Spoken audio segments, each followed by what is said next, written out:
చేసిన యుద్ధమా మో గుండెల శబ్దమా రేవంతన్న ఆశయాల బాటకును పీఠమా. తెలంగాణ రాష్ట్ర వ్యాప్తంగా జరుగుతున్నటువంటి మున్సిపల్ ఎన్నికల నేపథ్యంలో ఆలేరు నియోజకవర్గానికి కాంగ్రెస్ పార్టీ తరఫున ఇన్ఛార్జిగా వ్యవహరిస్తున్నటువంటి బీర్లా శంకర్ గారు మనతో ఉన్నారు. మరి ఆలేరు నియోజకవర్గంగా కాంగ్రెస్ పార్టీ అభ్యర్థులుగా పోటీ చేస్తున్న వారి తరఫున విస్తృత ప్రచారాన్ని నిర్వహిస్తూ గెలుపు కోసం నిరంతరంగా శ్రమిస్తున్నారు. ఈ నేపథ్యంలో ప్రజల నుండి ఎలాంటి స్పందన వస్తుంది అనే విషయాన్ని వారి మాటల్లోనే అడిగి తెలుసుకున్నాం. సార్ నమస్కారం. సార్, ఆలేరు నియోజకవర్గం కాంగ్రెస్ పార్టీ ఇన్ఛార్జిగా మున్సిపల్ ఎన్నికల్లో అభ్యర్థుల కోసం విస్తృత ప్రచారాన్ని నిర్వహిస్తున్నారు. ఈ నేపథ్యంలో ప్రజల నుండి ఎలాంటి స్పందన వస్తుంది? ముఖ్యంగా రేవంత్ రెడ్డి గారి నాయకత్వంలో యాదాద్రి జిల్లాలో ముఖ్యంగా ఆలేరుకు ఒక ముఖ్య స్థానం ఉన్నది. దానిలో భాగంగానే వీలైన ఎమ్మెల్యే గారు తన యొక్క ప్రజల యొక్క ఆశ నెరవేరాలనే కోరిక మేరకు నడిపిస్తున్నటువంటి ముఖ్యమంత్రి గారు ప్రజలలో ఉన్నటువంటి నాడిని బట్టి ప్రజలకు ఏ అవసరాలను ఎట్లా చేయాలో ప్లాన్ ప్రకారంగా పోతుంది. కాబట్టి ఉన్నటువంటి ప్రభుత్వం నిర్వహించిన పథకాలతోటే ఈరోజు మాకు పార్టీకి గుర్తింపుగా ప్రజలు పట్టం కడుతున్నారు. దానిలో భాగంగానే ఆలేరు నియోజకవర్గానికి సంబంధించి యాదగిరిగుట్ట మున్సిపాలిటీ ఆల్రెడీ ఒకటి యునానిమస్ కూడా కైవసం చేసుకున్నాం. పూర్తిగా క్లీన్ స్వీప్ చేస్తున్నాము. ఆలేరు పట్టణంలో ఉన్నటువంటి మున్సిపల్ కానీ యాదగిరిగుట్ట మున్సిపల్ కానీ మొత్తం పూర్తిగా క్లీన్ స్వీప్ చేస్తాం. టీఆర్ఎస్ గల్లంతైన విషయం ఆల్రెడీ వాళ్ళకు తెలిసిపోతుంది. వాళ్ళకు ప్రజలే బుద్ధి చెప్తున్నారు. 10 ఏళ్ల కాలంలో వాళ్ళు చేసింది ఏమీ లేదు.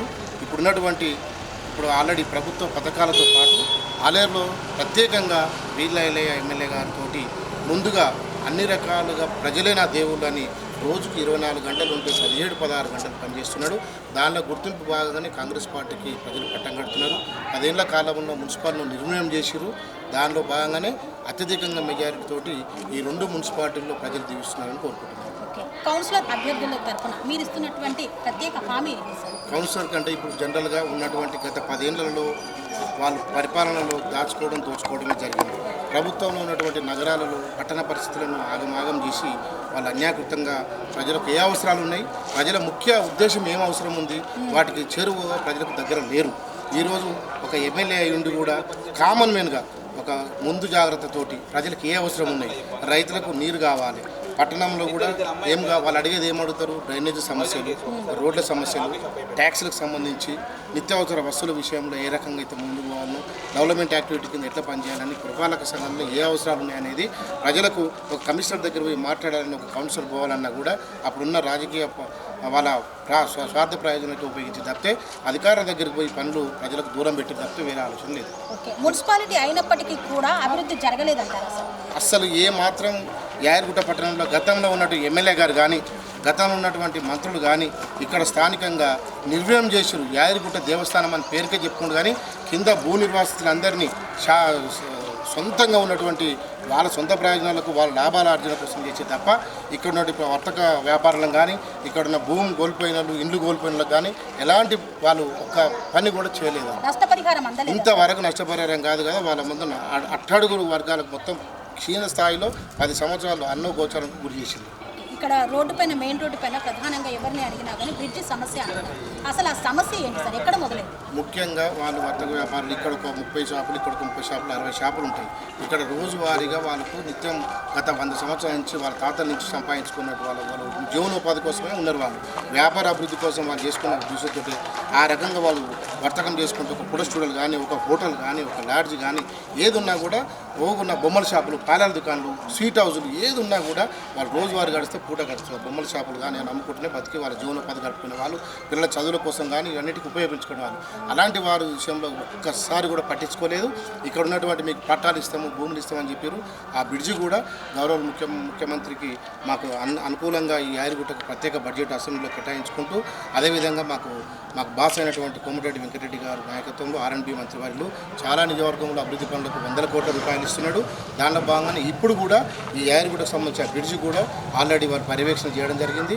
ఆ మెజర్మెంట్ చేసి కింద ఉన్న వర్తక టౌన్లో ఉన్నటువంటి వాళ్ళందరికీ సమాన న్యాయం చేసి వాళ్ళందరికీ జీవనోపాధి కోసం ఆ బ్రిడ్జి కూడా తీసేసి అనుకూలంగా ప్రజలకు అనుకూలంగా ఇక్కడ ఉన్న వర్తక వ్యాపారులకు ఇబ్బంది జరగకుండా ఉండడానికి ఆ యొక్క దుకాణ సముదాయాలు కూడా ఇదివరకు ఏదైతే ఉన్నదో అదే దశలో మళ్ళీ రూపురేఖలు మార్చి పాత సిస్టమ్ ఏదైతే ఉందో అదే రకంగా చేయాలని ప్రభుత్వం ముందు ఉంది.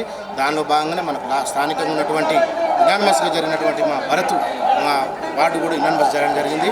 దానిలోనే యాదగిరిగుట్టను క్లీన్ స్వీప్ చేసి భరత్ ఆధ్వర్యంలో మున్సిపల్ ఇక్కడ ఉన్నటువంటి యాదగిరిగుట్ట మున్సిపల్ దేవస్థానం కింద ఉన్న ప్రజలకు కానీ పైన ఉన్న సౌకర్యాలు కానీ పట్టణ అభివృద్ధి అంటే ఒక ఉత్తమ మున్సిపల్ యాదగిరిగుట్టను చేస్తారని కోరుకుంటూ ప్రజలు దాన్ని మా జీవనార్థం చేస్తారు. ఆ రకంగా క్లీన్ స్వీప్ చేస్తాం. దీనిలో భాగంగా ఆలేరు కూడా అదే రకంగా క్లీన్ స్వీప్ చేసి మేము ముందంజలు ఉంటామని కోరుకుంటున్నాం.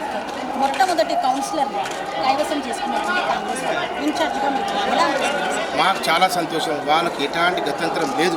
వీళ్ళు మేమేం చేయలేము. ఎందుకంటే సన్నబియ్య పథకం కావచ్చు, ఎలక్ట్రిసిటీ డిపార్ట్మెంట్ కావచ్చు, ఇందిరా మహిళలు కావచ్చు, ప్రతి రకంగా అన్ని రకాలుగా కూడా మేము ముందంజలు ఉన్నాం కాబట్టి ప్రజలు మాకు ఆశీర్వదిస్తారు. తప్పుకోవడానికి ఏం లేదు. వీళ్ళతో మాతో కాదని వాళ్ళు చేజారిపోతున్నారు. దానిలో భాగంగానే మాకు ప్రజలు పట్టం కడుతున్నారు. బిర్లా ఐలయ్య ప్రధానంగా అందించినటువంటి సంక్షేమం ఏంటి? మేము ఒకటి మీకు ఛానల్ ద్వారా తెలియజేయాలంటే ఈ పనిని చెప్పడానికి లేదు. ఒక గరీబు ఒక చిన్న మామూలు కుటుంబం ఇల్లు కడుతున్నారంటే 50% సిమెంట్ ఫ్రీగా ఇస్తారు. వాళ్ళ కోసం ఏది కావాలో ఒక 10,000 పేద పిల్లలు ఏమైనా చదువుకుంటారంటే స్కూల్ ఫీజు కడతారు. ఇంకేమైనా హాస్పిటలైజేషన్ ప్రాబ్లం ఉందంటే పోయి హాస్పిటల్లో డబ్బులు కడుతున్నాం. ఎమర్జెన్సీ ఫౌండేషన్ తరఫున ఎమ్మెల్యే గారి తరఫున ఎమ్మెల్యే బిర్లా ఫౌండేషన్ పెట్టి అంబులెన్స్ పంపిస్తున్నాం. ఈ రకంగా చెప్పుకోవడానికి పేదింటి పిల్లలు ఎవరైనా చదువుకుంటే కాలేజ్ ఫీజు కడుతున్నాము. గరీబులు ఎవరైనా చనిపోతే 5,000 ఇస్తున్నాము. ఒక వైకుంఠరథం పంపుతున్నాము. ఇంతకంటే ఎక్కువ ఏం కావాలి మేడం? 18 గంటలు ఏ రాత్రి ఫోన్ చేసినా ఎమ్మెల్యే ఫోన్ ఇమ్మీడియట్ రిసీవ్ చేసుకొని అక్కడక్కడ పరిష్కరిస్తున్నాం.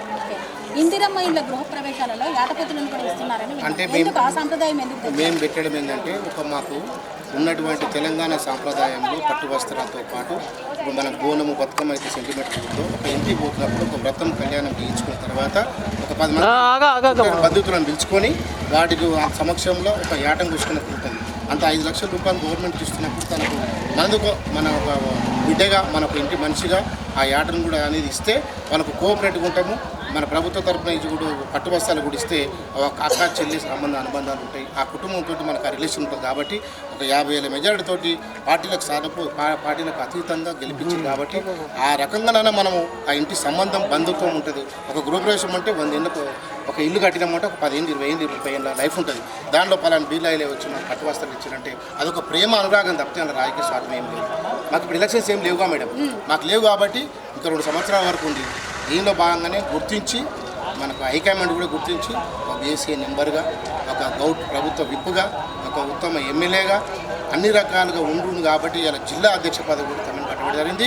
ఒక బీసీ సామాజిక ఒక బిడ్డ, ఒక పేదింటి బిడ్డగా ఉన్నాడు కాబట్టి ఆ కృషి వారిని హైకమాండ్ గుర్తించి ఇంకా ఉన్నత పదవి చేస్తుంది. దానిలో భాగంగా జిల్లా ప్రెసిడెంట్గా ఉన్నాడు కాబట్టి ఉన్న 6 మున్సిపాలిటీలను కాంగ్రెస్ పార్టీ కైవసం చేసుకుంటుంది. దానిలో భాగంగా ఆలేరు నియోజకవర్గానికి సంబంధించి ఆలేరు కానీ యాదగిరిగుట్ట కానీ టీఆర్ఎస్కు గల్లంత అవుతుందని చెప్పి కోరుకుంటున్నాను. బిర్లా ఫౌండేషన్ ద్వారా ఎలాంటి సేవా కార్యక్రమాలు చేస్తున్నారు? Everything madam. వైకుంఠ రథాలు అనుకోండి, బియ్యం కానీ, పేదింటి వాళ్ళకు, చిన్నపిల్లలకు టెక్స్ట్ బుక్స్లు కానీ ఆపత్తి అంటే మేమున్నా అన్న రీతిలో వీళ్ళైలే గారు జిల్లాలోనే ఒక ఉన్నతమైనటువంటి సర్వీస్ ఉన్నారు. రైతుల కోసం సొంతం జేసీబీ ట్యాక్సులు పెట్టి 80 లక్షల రూపాయలు పెట్టి 100 ఎకరాలకు నీళ్ళు దాపచ్చు. 100 ఎకరాలకు 2 సంవత్సరాల కాలంలో 2,000 కోట్ల రూపాయల బడ్జెట్ తీసుకొచ్చి పెట్టింది. ఈ రకంగా జరుగుతుంది కాబట్టి మాకు అన్ని రకాలుగా ఆలేరు ప్రజల ఆశీర్వాదం అందుంది కాబట్టి ఈ 2 మున్సిపాలు కూడా పూర్తిగా కైవసం చేసుకుంటాం. జరగబోయే కార్యక్రమాలలో కూడా అన్నింటిలో ముందంజ ఉండి ప్రభుత్వం తరపున ఉన్న పథకాలు కూడా తీసుకొచ్చి అన్ని రకాలుగా మేము వీళ్ళకి ప్రజలకు సేవలు అందుబాటులో ఉంటామని కోరుకుంటున్నాం.